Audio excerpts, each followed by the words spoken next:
Hello guys, and welcome back again to another WordPress tutorial. In this video I will be showing you how you can actually change the footer of your website, how you can edit it or even remove it.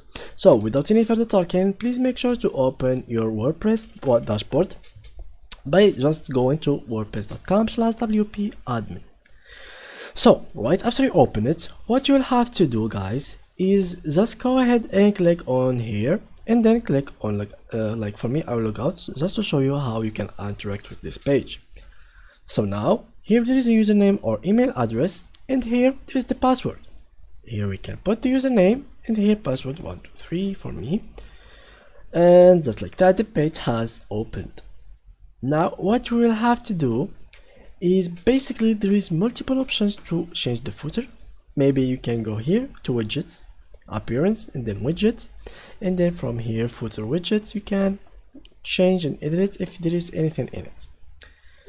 Here there is the footer widget 2, and here there is the footer widget 1. You can edit all of these and make whatever you like with them.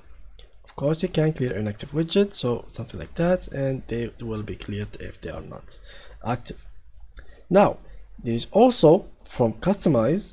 If you want here and we want to widgets, anything in here we can add it. So here audio, we can add an audio, you can make something like that, queue, and click on done. You can add the picture on let's search for photo 2, add for example a gallery, and add an image, add something like that, insert gallery, and it will be shown here, and you can edit it like that.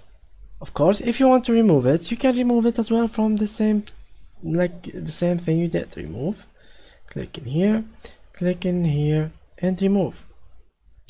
If you want to delete even this bar, what you'll have to do is go to F12, and from here you can click on this and remove it. But this will only work if this template that you are using is actually bought by you or made by you. If it's not used by you, this whole page will be deleted if you deleted this page. For example, let's see, sometimes it's got deletes but sometimes it won't. So for example, this website is actually deletable, but some pages will not be deletable because it affects the copyright settings of the website and it will be deleted. So yeah guys, thank you guys for watching and see you next tutorial. Bye bye.